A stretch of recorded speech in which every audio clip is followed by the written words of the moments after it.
Welcome back to our channel. In today's video, we are going to show you how to assign case in Salesforce. Let's begin. Now, the first thing that you need to do is to log in using your credentials. If this is your first time in Salesforce, I want you to click the sign up option. And from here, just follow the on-screen instructions and you're good to go. Assigning a case in Salesforce can be done in various ways depending on your organization's setup and processes. Now, one of the easiest way for you to assign a case is basically do it manually.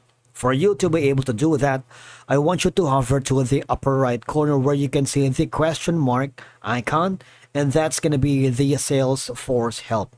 I want you to click on it and hover down below where you can see the get support option. Alright, so basically this is one of the easiest way to manually assign a case to a specific user or a queue. Click the confirm button, wait for it, it'll load, and all you have to do is wait.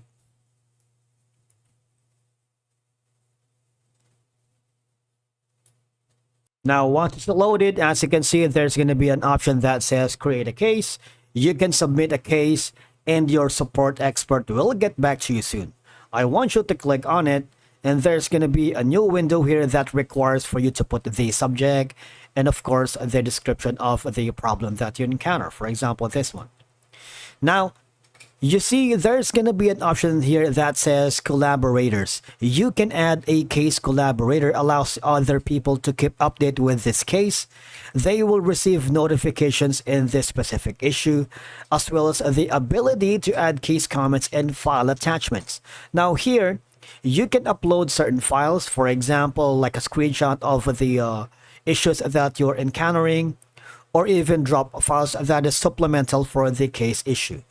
Remember that assigning cases helps distribute workload evenly among team members, preventing like a burnout and ensuring that no single agent is overwhelmed with cases. Because different team members may have different areas of expertise, assigning cases to the appropriate person ensures that issues are handled by someone best suited to resolve them. Alright? And of course, by directing the case to the right person or team, response times can be significantly reduced, leading to quicker solutions and improved customer satisfaction. All I have to do is click on create a case, and that's that. And of course, you can assign cases based on urgency, allowing high priority issues to be addressed promptly. Thank you so much for watching, and we will see you again in the next video.